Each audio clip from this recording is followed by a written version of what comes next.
حضرت عائشہ رضی اللہ تعالی عنہ فرماتی ہیں کہ ہم حج کے ارادے سے نکلے۔ جب ہم مقام صرف میں پہنچے تو میں حائضہ ہو گئی اور اس رنج میں رونے لگی کہ رسول اللہ صلی اللہ علیہ وسلم تشریف لائے۔ آپ نے پوچھا تمہیں کیا ہو گیا ہے؟ کیا حائضہ ہو گئی ہو؟ میں نے کہا ہاں۔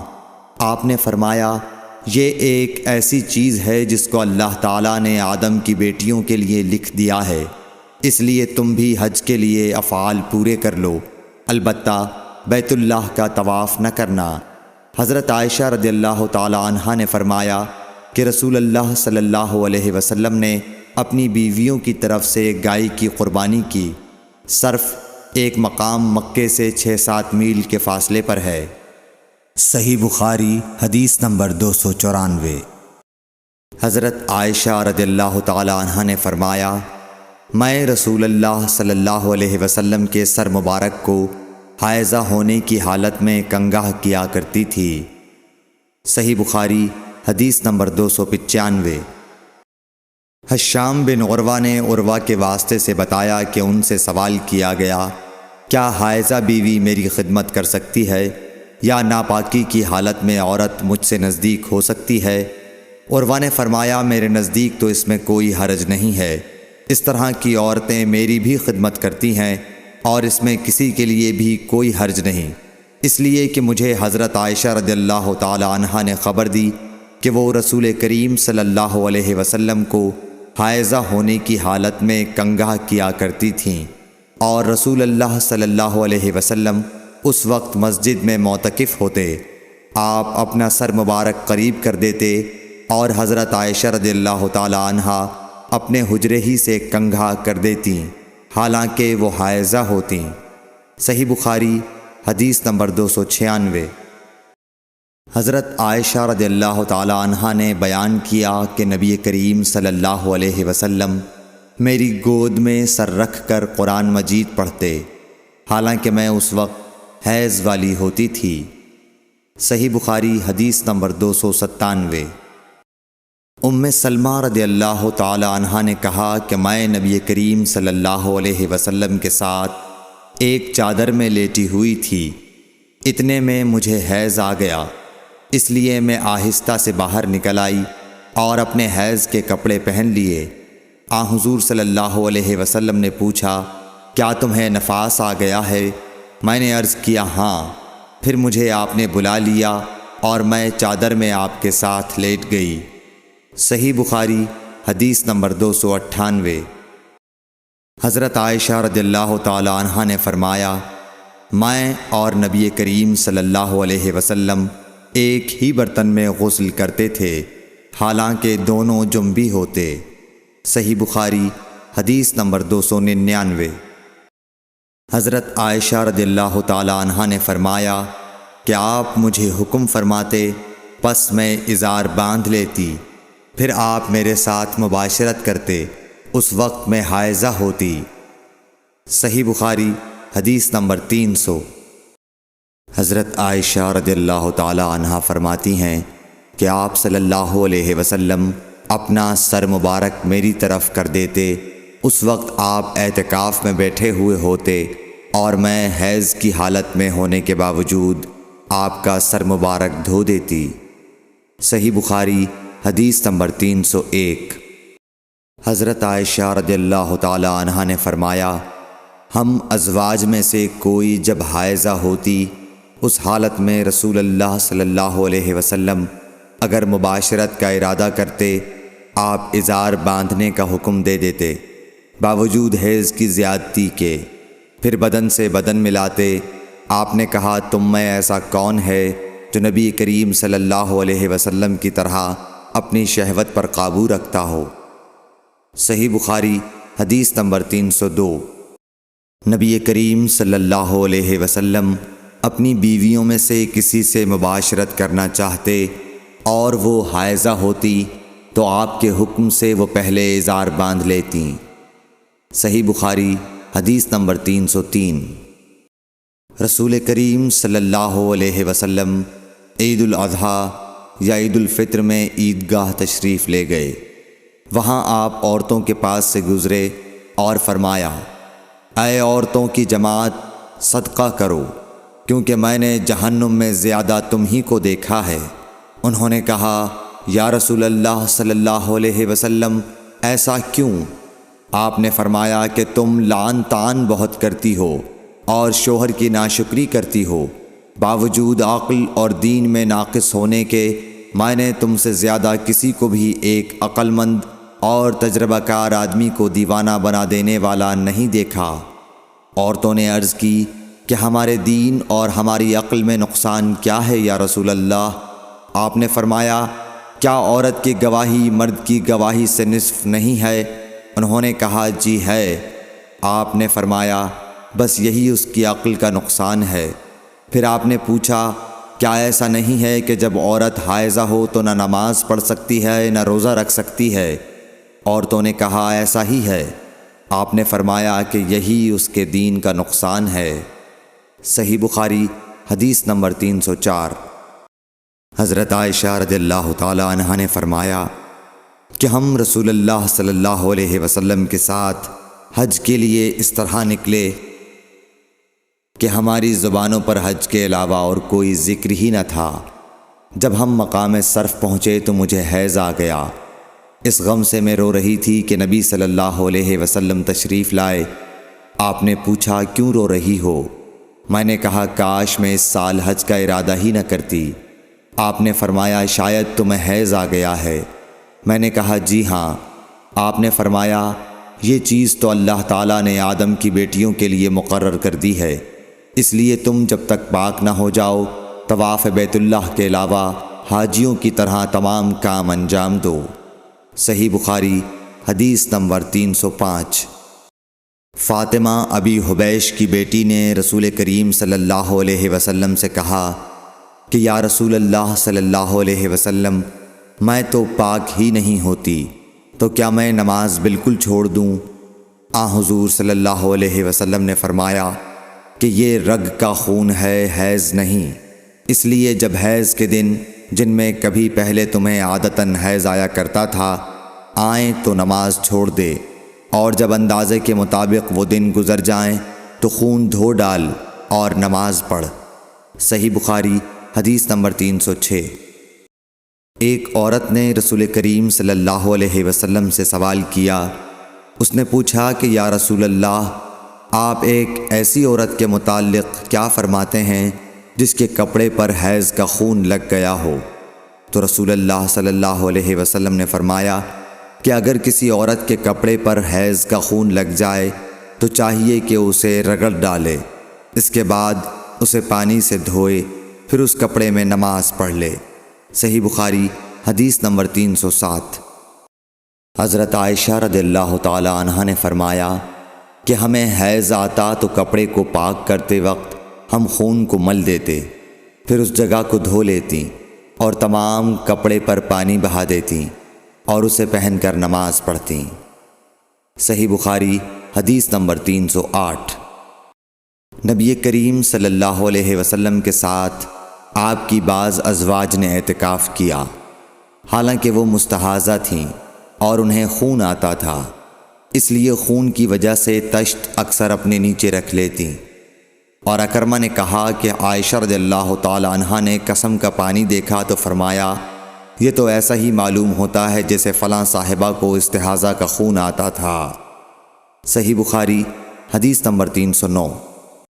حضرت عائشہ رضی اللہ تعالی عنہا نے فرمایا کہ رسول اللہ صلی اللہ علیہ وسلم کے ساتھ آپ کی ازواج میں سے ایک نے اعتکاف کیا، وہ خون اور زردی نکلتے دیکھتیں، تشت ان کے نیچے ہوتا اور نماز ادا کرتی تھیں۔ صحیح بخاری حدیث نمبر 310۔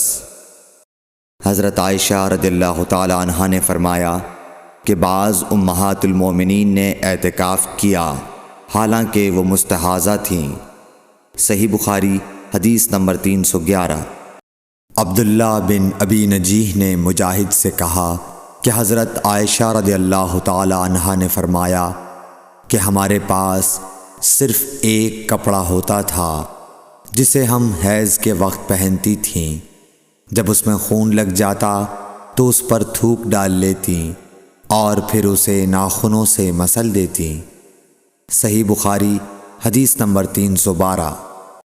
ہم سے عبداللہ بن عبد الوہاب نے بیان کیا، انہوں نے کہا ہم سے حماد بن زیب نے ایوب سختیانی سے، انہوں نے حفصہ سے، وہ ام عطیہ سے، آپ نے فرمایا کہ ہمیں کسی میت پر 3 دن سے زیادہ سوگ کرنے سے منع کیا جاتا تھا، لیکن شوہر کی موت پر 4 مہینے 10 دن کے سوگ کا حکم تھا۔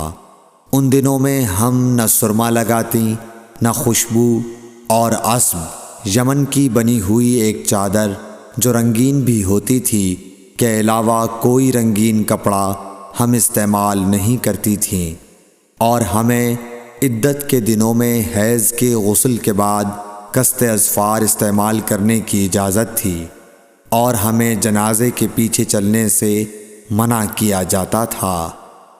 اس حدیث کو ہشام بن حسان نے حفصہ سے، انہوں نے ام عطیہ سے، انہوں نے نبی کریم صلی اللہ علیہ وسلم سے روایت کیا ہے۔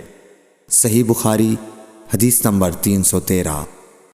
حضرت عائشہ رضی اللہ تعالی عنہا نے فرمایا کہ ایک انصاریہ عورت نے رسول اللہ صلی اللہ علیہ وسلم سے پوچھا کہ میں حیض کا غسل کیسے کروں؟ آپ نے فرمایا کہ مشک میں بسا ہوا کپڑا لے کر اس سے پاکی حاصل کر۔ اس نے پوچھا اس سے کس طرح پاکی حاصل کروں؟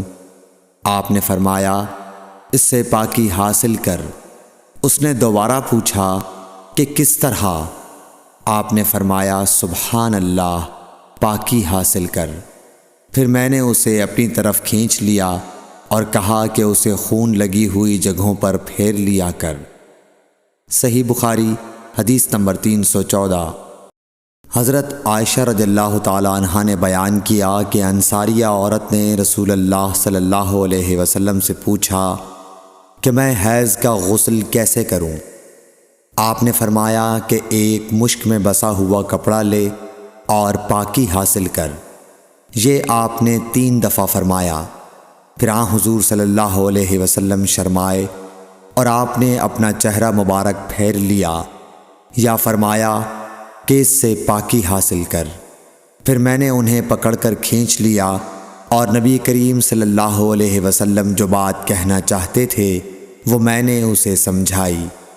صحیح بخاری حدیث نمبر 315۔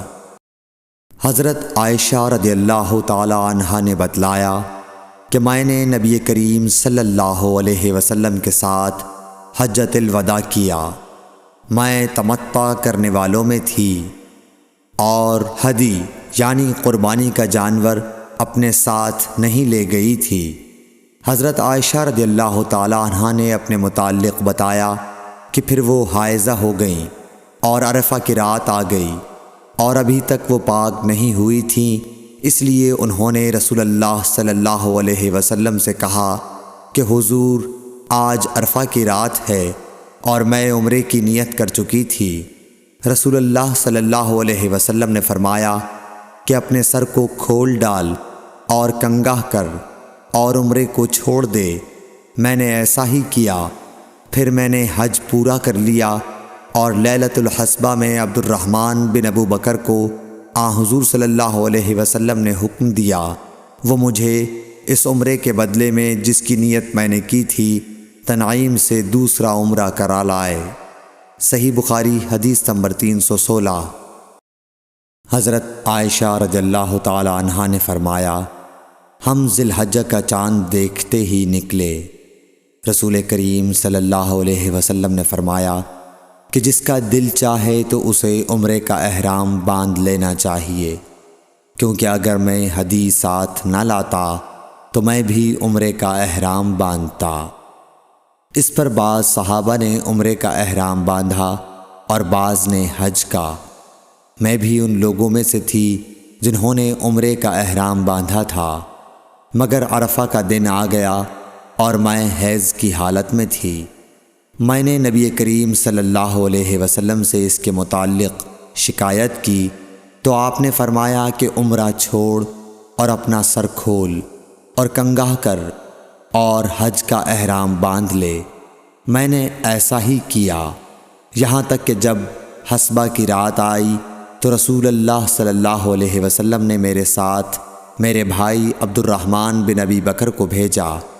میں تنعیم گئی اور وہاں سے اپنے عمرے کے بدلے دوسرے عمرے کا احرام باندھا۔ ہشام نے کہا کہ ان میں سے کسی بات کی وجہ سے بھی نہ ہدی واجب ہوئی اور نہ روزہ اور نہ صدقہ۔ تنعیم حد حرم سے قریب 3 میل دور ایک مقام کا نام ہے۔ صحیح بخاری حدیث نمبر 317۔ حضرت انس بن مالک رضی اللہ تعالیٰ عنہ سے روایت ہے، نبی کریم صلی اللہ علیہ وسلم نے فرمایا کہ رحم مادر میں اللہ تعالیٰ نے ایک فرشتہ مقرر کیا ہے، وہ کہتا ہے اے رب اب یہ نطفہ ہے، اے رب اب یہ علقہ ہو گیا ہے، اے رب اب یہ مضغہ ہو گیا ہے۔ پھر جب خدا چاہتا ہے کہ اس کی خلقت پوری کرے تو کہتا ہے کہ مذکر یا مؤنث، بدبخت یا نیک بخت، روزی کتنی مقدر ہے اور عمر کتنی۔ پس ماں کے پیٹ ہی میں یہ تمام باتیں فرشتہ لکھ دیتا ہے۔ صحیح بخاری حدیث نمبر 318۔ حضرت عائشہ رضی اللہ تعالی عنہا فرماتی ہیں کہ ہم نبی کریم صلی اللہ علیہ وسلم کے ساتھ حجۃ الوداع کے سفر میں نکلے۔ ہم میں سے بعض نے عمرے کا احرام باندھا اور بعض نے حج کا۔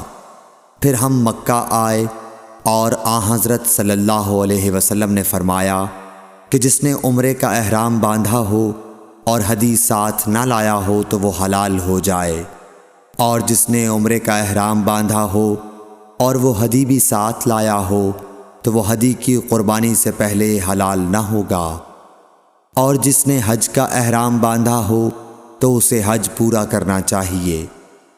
عائشہ نے کہا کہ میں حائضہ ہو گئی اور عرفہ کا دن آ گیا، میں نے صرف عمرے کا احرام باندھا تھا، مجھے نبی کریم صلی اللہ علیہ وسلم نے حکم دیا کہ میں اپنا سر کھول لوں، کنگھا کر لوں اور حج کا احرام باندھ لوں اور عمرہ چھوڑ دوں۔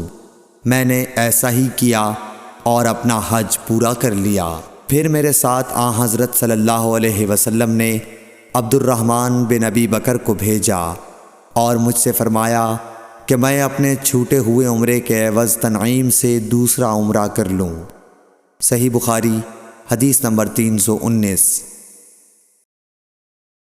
عبداللہ بن محمد مسندی نے بیان کیا، کہا ہم سے سفیان بن عینیہ نے ہشام بن عروہ سے، وہ اپنے باپ سے، وہ حضرت عائشہ رضی اللہ تعالی عنہا سے کہ فاطمہ بنت ابی حبیش کو استحاضہ کا خون آیا کرتا تھا، تو انہوں نے نبی کریم صلی اللہ علیہ وسلم سے اس کے متعلق پوچھا۔ آپ نے فرمایا کہ یہ رگ کا خون ہے اور حیض نہیں ہے، اس لیے جب حیض کے دن آئیں تو نماز چھوڑ دیا کر، اور جب حیض کے دن گزر جائیں تو غسل کر کے نماز پڑھ لیا کر۔ صحیح بخاری حدیث نمبر 320۔ معاذہ بنت عبداللہ نے کہا کہ ایک عورت نے عائشہ رضی اللہ تعالی عنہا سے پوچھا کہ جس زمانے میں ہم پاک رہتے ہیں حیض سے، کیا ہمارے لیے اسی زمانے کی نماز کافی ہے؟ اس پر عائشہ رضی اللہ تعالی عنہا نے فرمایا کہ کیا تم حروریہ ہو؟ ہم نبی کریم صلی اللہ علیہ وسلم کے زمانے میں حائضہ ہوتی تھیں اور آپ ہمیں نماز کا حکم نہیں دیتے تھے، یا حضرت عائشہ رضی اللہ تعالی عنہا نے یہ فرمایا کہ ہم نماز نہیں پڑھتی تھیں۔ صحیح بخاری حدیث نمبر 321۔ زینب بنت ابی سلمہ سے روایت ہے، انہوں نے بیان کیا کہ ام سلمہ رضی اللہ عنہا نے فرمایا کہ میں نبی کریم صلی اللہ علیہ وسلم کے ساتھ چادر میں لیٹی ہوئی تھی کہ مجھے حیض آ گیا، اس لیے میں چپکے سے نکل آئی اور اپنے حیض کے کپڑے پہن لیے۔ رسول کریم صلی اللہ علیہ وسلم نے فرمایا، کیا تمہیں حیض آ گیا ہے؟ میں نے کہا جی ہاں۔ پھر مجھے آپ نے بلا لیا اور اپنے ساتھ چادر میں داخل کر لیا۔ زینب نے کہا کہ مجھ سے ام سلمہ نے بیان کیا کہ نبی کریم صلی اللہ علیہ وسلم روزے سے ہوتے اور اسی حالت میں ان کا بوسہ لیتے، اور میں نے اور نبی کریم صلی اللہ علیہ وسلم نے ایک ہی برتن میں جنابت کا غسل کیا۔ صحیح بخاری حدیث نمبر 322۔ زینب بنت ابی سلمہ سے روایت ہے کہ ام سلمہ نے بتلایا کہ میں نبی کریم صلی اللہ علیہ وسلم کے ساتھ ایک چادر میں لیٹی ہوئی تھی کہ مجھے حیض آ گیا۔ میں چپکے سے چلی گئی اور حیض کے کپڑے بدل لیے۔ آپ نے پوچھا کیا تجھ کو حیض آ گیا ہے؟ میں نے کہا جی ہاں۔ پھر مجھے آپ نے بلا لیا اور میں آپ کے ساتھ چادر میں لیٹ گئی۔ صحیح بخاری حدیث نمبر 323۔ حفصہ بنت سیرین نے فرمایا کہ ہم اپنی کنواری جوان بچیوں کو عیدگاہ جانے سے روکتی تھیں۔ پھر ایک عورت آئی اور بنی خلف کے محل میں اتری، اور انہوں نے اپنی بہن ام عطیہ کے حوالے سے بیان کیا، جن کے شوہر نبی اکرم صلی اللہ علیہ وسلم کے ساتھ 12 لڑائیوں میں شریک ہوئے تھے، اور خود ان کی اپنی بہن اپنے شوہر کے ساتھ 6 جنگوں میں گئی تھیں۔ انہوں نے بیان کیا کہ ہم زخمیوں کی مرہم پٹی کیا کرتی تھیں اور مریضوں کی خبرگیری بھی کرتی تھیں۔ میری بہن نے ایک مرتبہ نبی اکرم صلی اللہ علیہ وسلم سے پوچھا کہ اگر ہم میں سے کسی کے پاس چادر نہ ہو تو کیا اس کے لیے اس میں کوئی حرج ہے کہ وہ نماز عید کے لیے باہر نہ نکلے؟ آپ نے فرمایا اس کی ساتھی عورت کو چاہیے کہ اپنی چادر کا کچھ حصہ اسے بھی اوڑھا دے، پھر وہ خیر کے مواقع پر اور مسلمانوں کی دعاؤں میں شریک ہوں، یعنی عیدگاہ جائیں۔ پھر جب ام عطیہ آئیں تو میں نے ان سے بھی یہی سوال کیا۔ انہوں نے فرمایا میرا باپ آپ پر فدا ہو، ہاں آپ نے یہ فرمایا تھا۔ اور ام عطیہ جب بھی حضرت صلی اللہ علیہ وسلم کا ذکر کرتیں تو یہ ضرور فرماتیں کہ میرا باپ آپ پر فدا ہو۔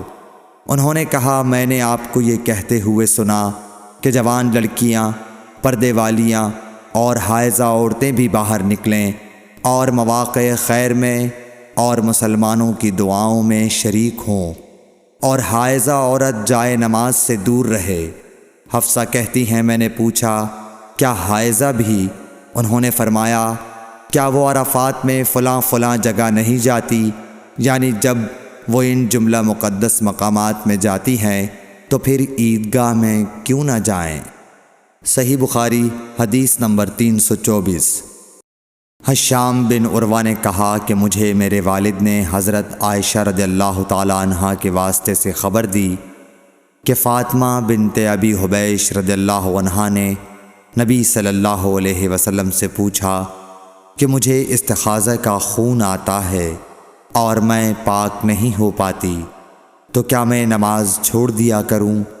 آپ صلی اللہ علیہ وسلم نے فرمایا نہیں، یہ تو ایک رگ کا خون ہے، ہاں اتنے دنوں میں نماز ضرور چھوڑ دیا کرو کہ جن میں اس بیماری سے پہلے تمہیں حیض آیا کرتا تھا، پھر غسل کر کے نماز پڑھا کر۔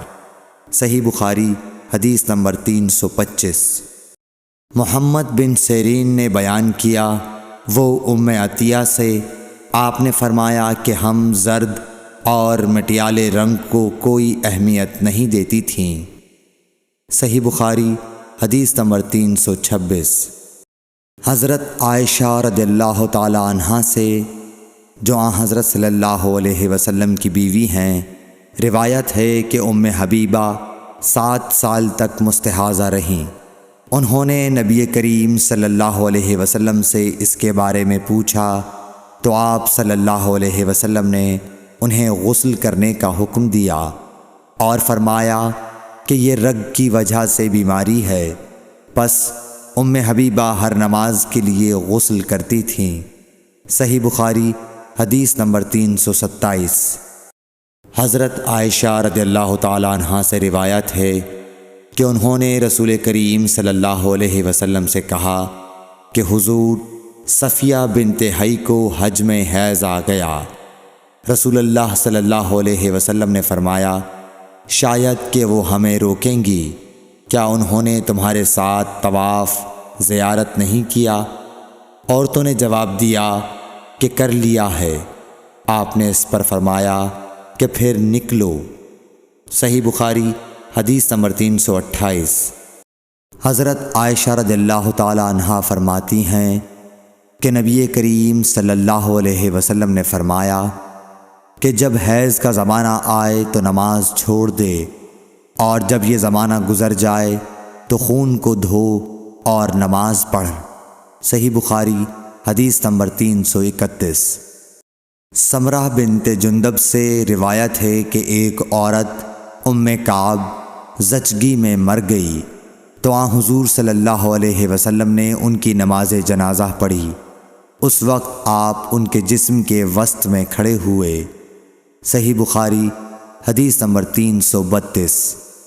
عبداللہ بن شداد نے کہا کہ میں نے اپنی خالہ میمونہ رضی اللہ تعالی عنہا سے، جو نبی کریم صلی اللہ علیہ وسلم کی زوجہ مطہرہ تھیں، سنا کہ میں حائضہ ہوتی تو نماز نہیں پڑھتی تھی، اور یہ کہ آپ رسول اللہ صلی اللہ علیہ وسلم کے گھر میں نماز پڑھنے کی جگہ کے قریب لیٹی ہوتی تھیں، اور یہ کہ آپ رسول اللہ صلی اللہ علیہ وسلم کے گھر میں نماز پڑھنے کی جگہ کے قریب لیٹی ہوتی تھیں۔ آپ نماز اپنی چٹائی پر پڑھتے، جب آپ سجدہ کرتے تو آپ کے کپڑے کا کوئی حصہ مجھ سے لگ جاتا تھا۔ صحیح بخاری حدیث نمبر 333۔